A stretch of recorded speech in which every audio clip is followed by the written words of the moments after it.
Everyone हम लोग जो मिनरल स्टडी कर रहे थे आयरन, अब उसके लास्ट पार्ट पे आते हैं।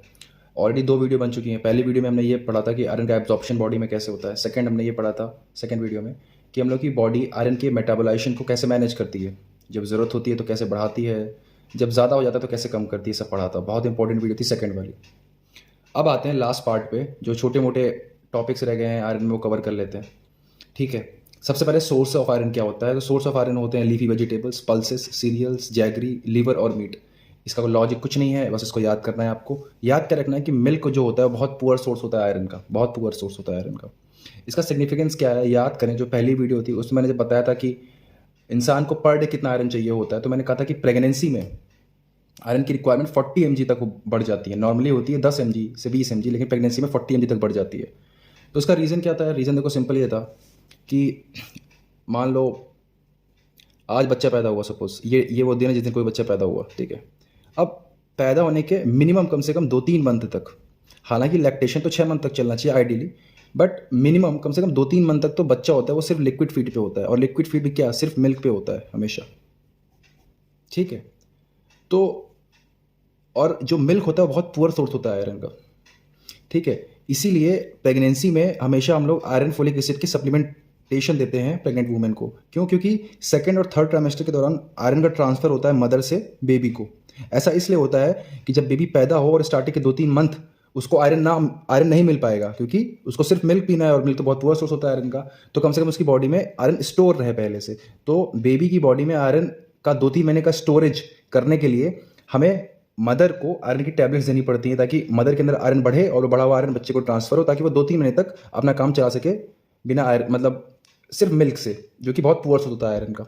ठीक है, इसलिए ये बात इंपॉर्टेंट है कि जो मिल्क होता है बहुत पुअर सोर्स होता है आयरन का। बाकी ये सब रिच सोर्स होते हैं, leafy vegetables, pulses, serial, jaggery, liver और मीट। ठीक, अब आते हैं हम लोग लास्ट टॉपिक में, बहुत इंपॉर्टेंट है, डिसऑर्डर्स ऑफ आयरन मेटाबॉलिज्म। देखिए, अगर लॉन्ग केस आता है आपके एग्जाम में, प्रॉफ में, बहुत हाई चांसेस रहते हैं कि वो आयरन डेफिशिएंसी या एनीमिया का हो। कैसे पहचानेंगे वो हम लोग अभी देखते हैं। ठीक है, तो सबसे पहले पढ़ते हैं आयरन डेफिशिएंसी एनीमिया। देखो, इसको आप लोग बहुत डिटेल में पढ़ सकते हैं, लेकिन आपको ये पैथो में, जब आप जाएंगे सेकेंड ईयर में, तो आपको पैथो में बहुत डिटेल में पढ़ाया जाएगा। ठीक है, इसलिए अभी हम बस उतना पढ़ें जितना हमारे काम का है। देखो, आयरन डेफिशिएंसी एनीमिया के कॉजेस क्या क्या होते हैं। सबसे पहला कॉज होता है डिक्रीज इंटेक। अब डिक्रीज इंटेक का मतलब क्या, मान लो जो लो सोशियो इकोनॉमिक स्टेटस के लोग होते हैं, गरीब लोग होते हैं बेचारे, वो शायद वो अपने आयरन की डिमांड को फुलफिल नहीं कर पाते हैं इतना। ठीक है, तो डिक्रीज इंटेक का कारण हो सकता है लो सोशियो इकोनॉमिक इंटेक। ठीक, low socio economic condition. Second reason होता है आयरन डेफिशिएंसी एनीमिया का इंक्रीज रिक्वायरमेंट, कि क्या पता आपकी बॉडी ज़्यादा आयरन डिमांड कर रही हो और उसके कंपैरिजन में आप उसे कम दे रहे हो। ऐसा कब होता है? सिंपल से होता है, प्रेगनेंसी में ऐसा होता है। प्रेगनेंसी में बॉडी रिक्वायर करती है, बॉडी कहती है कि हमको 40 mg दो, लेकिन तुम नॉर्मल खा रहे हो, जो नॉर्मल आदमी खाता है वो है 10 से 20 mg। तुम खा इतना, लेकिन बॉडी की रिक्वायरमेंट बढ़ गई है। तो इस केस में भी क्या हो सकता है? आयरन डेफिशिएंसी एनीमिया, बॉडी में आयरन की कमी हो जाती है। ठीक, थर्ड होता है इम्पेयर्ड एब्जॉर्प्शन। आपको कोई ऐसी डिजीज हो गई है, ठीक है, सीलिएक स्प्रू वगैरह, जिसमें आयरन का एब्जॉर्प्शन ही बॉडी में नहीं हो पा रहा है, इसमें इंटेस्टाइन हमारी डैमेज हो रही है और आयरन का एब्जॉर्प्शन नहीं हो पा रहा है। थर्ड है क्रोनिक ब्लड लॉस। ये तब होता है जब किसी के जीआई हैमरेज हो गया होता है, मतलब उसके एलिमेंट्री कैनाल में किसी ब्लीडिंग हो रही होती है और वो ब्लीडिंग बहुत लंबे समय तक चल रही होती है, उसको पता नहीं चल रहा होता है, बट धीमे धीमे ब्लड उसके स्टूल से बाहर निकल रहा होता है और ब्लड का बहुत लॉस हो रहा होता है, वो ध्यान नहीं देता है। ऐसे को हम लोग बोलते हैं क्रोनिक ब्लड लॉस। ठीक, लास्ट है hookworm infection, is one of the most common causes of iron deficiency anaemia. ऐसा क्यों होता है ये आप लोग पढ़ेंगे माइक्रोबायोलॉजी में सेकंड ईयर, फिलहाल याद कर लें। तो क्लिनिकल फीचर्स पे आते हैं, तो आपको क्लिनिकल केस आएगा, उसमें क्लिनिकल फीचर्स ही दिए रहेंगे। ठीक है, सबसे पहले हीमोग्लोबिन आप देखोगे, देखो हीमोग्लोबिन आयरन डेफिशिएंसी एनीमिया में लेस देन 10 mg/dl होता है। ठीक है, सबसे पहले आपको उसने हीमोग्लोबिन दिया होगा, अगर वो लेस देन 10 है तो आप सस्पेक्ट कर सकते हैं कि उसका आयरन डेफिशिएंसी एनीमिया है। ठीक है, अब उसमें क्लिनिकल कुछ फीचर्स देके रखते हैं, जैसे कि पैलर होगा। जब बॉडी में हीमोग्लोबिन कम है तो सिंपल सी बात है बॉडी पेल पड़ने लगेगी, उसका कलर क्या हो जाएगा? लाइट, सो पेल कलर स्किन हो जाएगी। अब सिंपल सी बात है, आयरन नहीं होगा तो हीमोग्लोबिन नहीं बन पाएगा, हीमोग्लोबिन नहीं बन पाएगा तो आदमी रेस्पायर नहीं कर पाएगा, मतलब वो ब्रीदिंग तो करेगा, लेकिन गैसेस एक्सचेंज नहीं हो पाएगा क्योंकि हीमोग्लोबिन है ही नहीं, तो वो जल्दी थक जाएगा। डिस्निया, शॉर्टनेस ऑफ ब्रेथ होगी उसको, पैल्पिटेशन होंगे, क्वाइलोनिकिया होगा। तो ये बहुत सिंपल फीचर होता है। जैसे मेरे नेल्स हैं, तो देखो ये नेल्स ऊपर की ओर उठा हुआ है हल्का सा, लेकिन जो आयरन डेफिशिएंसी एनीमिया के पेशेंट होते हैं उनमें नेल बिल्कुल फ्लैट हो जाता है, बिल्कुल फ्लैट और ऐसे हो जाता है ऊपर की ओर, ऐसे हल्का सा, ऐसे स्पून होता है ना, ऐसे स्पून शेप्ड नेल, इसे हम लोग बोलते हैं क्वाइलोनिकिया। बहुत इंपॉर्टेंट है स्पून शेप्ड नेल्स। हम लोगों में नेल्स ऐसे होते हैं, उसके में ऐसे उल्टा हो जाएंगे। ठीक, एक सिम्टम होता है पाई का मतलब क्या आता है? हैबिट ऑफ ईटिंग मड, जैसे कोई बच्चे होते हैं वो बहुत मिट्टी खाते हैं, ज़रूरी नहीं कि सबके एनीमिया हो। जैसे बच्चे हैं अभी उनको नहीं पता कि उनको क्या खाना है, तो कुछ एज तक जैसे 1-2 साल तक वो खा रहा है तो कोई बात नहीं, वो हो सकता है ऐसे ही खा रहा हो। लेकिन अगर वो ये कंटिन्यू कर रहा है, 3 साल का हो गया, 4 साल का हो गया, 5 साल का, अभी भी वो मड खा रहा है, इसका मतलब तुम सस्पेक्ट कर सकते हो कि बच्चे के अंदर क्या आयरन डेफिशिएंसी एनीमिया है। ठीक है। अच्छा, अब आते हैं नेक्स्ट सिम्टम पे। देखो, जब बहुत देर तक जब बॉडी में आयरन की कमी हो जाती है तो जो गैस्ट्रिक एपिथेलियम है वो डीजनरेट होने लगती है। तो गैस्ट्रिक एपिथेलियम से ही क्या बनता है, HCl बनता है। तो HCl नहीं बन पाएगा तो हम लोग इसे बोलते हैं एक्लोरहाइड्रिया, मतलब एब्सेंस ऑफ HCl, ठीक, इन स्टमक। फिर लास्ट है फ्लेमर विल्सन सिंड्रोम।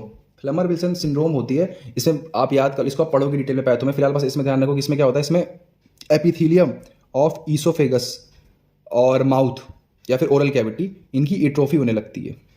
ये होता है फ्लेमर विल्सन सिंड्रोम। ठीक। अच्छा, तो ये थे सिम्टम्स आयरन डेफिशिएंसी एनीमिया के। तो मैंने कौन कौन सिम्टम बताए हैं? Pallor, fatigue, dyspnoea, palpitation, koilonychia, pica, achlorhydria और फ्लेमर विल्सन सिंड्रोम। सिम्टम और भी बहुत सारे होते हैं बट फिलहाल आपके लेवल पे इतने सही हैं। फिर आ जाओ, आयरन डेफिशिएंसी एनीमिया एक टाइप का माइक्रोसाइटिक हाइपोक्रोमिक एनीमिया होता है। शायद ये वर्ड्स आप पहली बार सुन रहे हो या शायद पहले भी सुनाओ। देखो, माइक्रोसाइटिक का मतलब है कि आरबीसी का एक तो साइज कम हो जाता है, सेकंड है हाइपोक्रोमिक, मतलब क्योंकि हीमोग्लोबिन बन नहीं रहा है और हीमोग्लोबिन की वजह से ही आरबीसी स्टेन करती है रेड। ठीक। अब हीमोग्लोबिन नहीं तो उसमें पिगमेंट्स कम है तो स्टेन कर पाएगी अच्छे से, नहीं तो बहुत लाइट स्टेन होगी आरबीसी, इसे बोलते हैं हाइपोक्रोमिक। सो माइक्रोसाइटिक हाइपोक्रोमिक एनीमिया होता है। ठीक। आयरन प्रोफाइल के बारे में आपको बहुत डिटेल में पढ़ा चुका हूँ सेकंड वीडियो में। आई होप मैं बस बता दे रहा हूँ, आप सब समझ गए होंगे कि सीरम फेरेटिन कम हो जाएगा, सीरम आयरन कम हो जाएगा, टीआईबीसी बढ़ जाएगा और ट्रांसफरिंग सिचुएशन कम हो जाएगा। अगर यहाँ पे समझ नहीं आया तो जाके सेकंड वीडियो को रिफर करें, उसमें मैंने बहुत डिटेल में और बहुत टाइम देकर इस चीज़ को पढ़ाया था। ठीक। ट्रीटमेंट में क्या है, तो ट्रीटमेंट में तुम उसको आयरन और फोलिक एसिड दोगे, जो भी पेशेंट होगा। इसका डोज आपको याद करने की जरूरत नहीं है, बस इतना ध्यान रखो कि आयरन और फोलिक एसिड देंगे, साथ में देते हैं विटामिन सी। विटामिन सी क्या होता है? एस्कॉर्बिक एसिड, और मैंने आपको बताया था कि एस्कॉर्बिक एसिड आयरन के एब्जॉर्प्शन को बढ़ाता है, इसलिए साथ में विटामिन सी देते हैं। ठीक। अब आते हैं लास्ट डिजीज पे, लास्ट टॉपिक इस पर्टिकुलर टॉपिक का, आयरन का। हमें 2 डिजीज पढ़नी है mainly, 2 disorders of iron metabolism. एक तुमने पढ़ा आयरन डेफिशिएंसी एनीमिया और दूसरा इंपॉर्टेंट है एनीमिया ऑफ क्रोनिक डिजीज। ठीक। ये बहुत ही सिंपल सी स्टोरी है इसकी।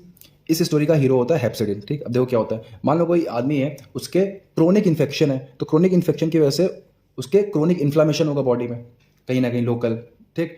तो अब अगर किसी के इन्फ्लामेशन क्रोनिक है, इन्फ्लामेशन बहुत लंबे समय तक चल रहा है, तो उसकी बॉडी में इंटरल्यूकिन 1 और इंटरल्यूकिन 6 का रिलीज बढ़ जाता है, और मेनली इंटरल्यूकिन 6 का रिलीज बढ़ता है। इंटरल्यूकिन 6 क्या करता है, ये जाता है लीवर में और ये हेप्सिडिन के रिलीज को इंक्रीज कर देता है, हेपेरिन के रिलीज को। अब मैंने आपको बताया था कि हेपेरिन क्या होता है, आयरन इनहिबिटिंग प्रोटीन होता है, आयरन के एब्जॉर्प्शन को कम कर देता है।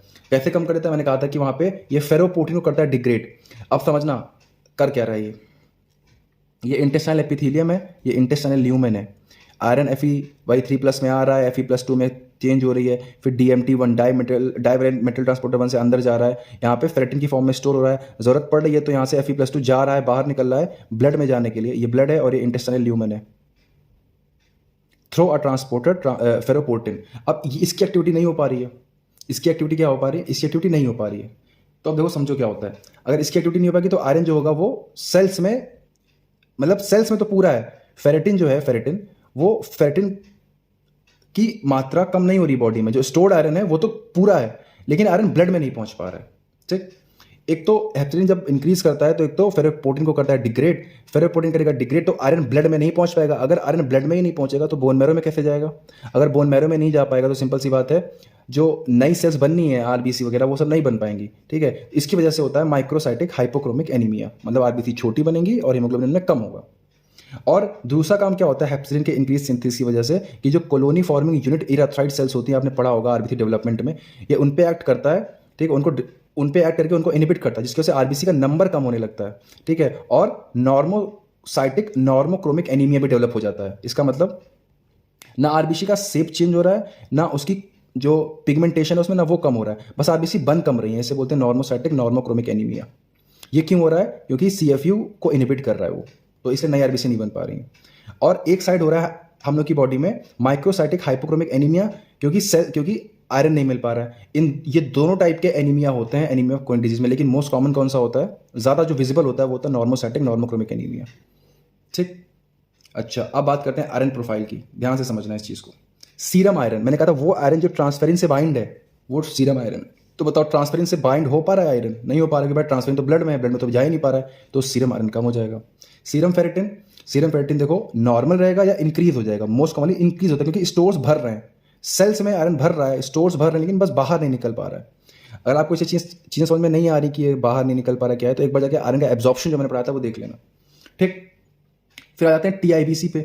टीआईबीसी क्या होता है? मैंने कहा था टीआईबीसी होता है नंबर ऑफ ट्रांसफेरिन, ठीक है, नंबर ऑफ ट्रांसफेरिन होता है ब्लड में। अब तुम एक बात बताओ, अगर स्टोर्स खूब भर रहे हैं, जब बॉडी में स्टोर्स भरने लगते हैं तो हम लोग की बॉडी को ये फील होता है कि हम लोग की बॉडी में आयरन ज़्यादा हो रहा है, अबंडेंट हो रहा है, कि स्टोर्स ज़रूर से ज़्यादा भर रहे हैं। इसी वजह से वो ट्रांसफेरिन के नंबर को क्या कर देता है? कम कर देता है। ट्रांसफेरिन के नंबर को कम कर देता है, ठीक। ये बॉडी को लगता है कि स्टोर्स तो खूब भर रहे हैं, इसका मतलब बॉडी में आयरन खूब है, तो हम ट्रांसफेरिन के नंबर को कम कर देते हैं, ठीक। और ट्रांसफेरिन सेचुरेशन देखो क्या होता है, मैं आपसे बताया था कि ट्रांसफेरिन सेचुरेशन होता है serum iron divided by TIBC. Serum iron भी कम हो रहा है, टीआईबीसी भी कम हो रहा है, बट सीरम आयरन ज़्यादा कम होता है, ठीक है। तो इसी वजह से ट्रांसफेरिन सेचुरेशन कम होता है। तो सीरम आयरन कम होता है, सीरम फेरेटिन बढ़ता है, टीआईबीसी कम होता है, ट्रांसफेरिन सेचुरेशन कम होता है, ठीक। कहानी का सारा हीरो हेप्सिडिन होता है। क्यों होता है? ड्यू टू क्रोनिक इन्फ्लामेशन, ठीक। और ये 2 टाइप के एनीमिया करवाता है, microcytic hypochromic anaemia, normocytic normochromic anaemia, ठीक। ये हम लोग का खत्म हो गया टॉपिक आयरन। बहुत इंपॉर्टेंट एलिमेंट है आयरन डेफिशिएंसी एनीमिया, बहुत इंपॉर्टेंट है। उसके अलावा जो मैंने आपको आयरन इंडिसेस पढ़ाए थे वो बहुत इंपॉर्टेंट है। आई होप समझ में आया होगा। Thank you, bye bye.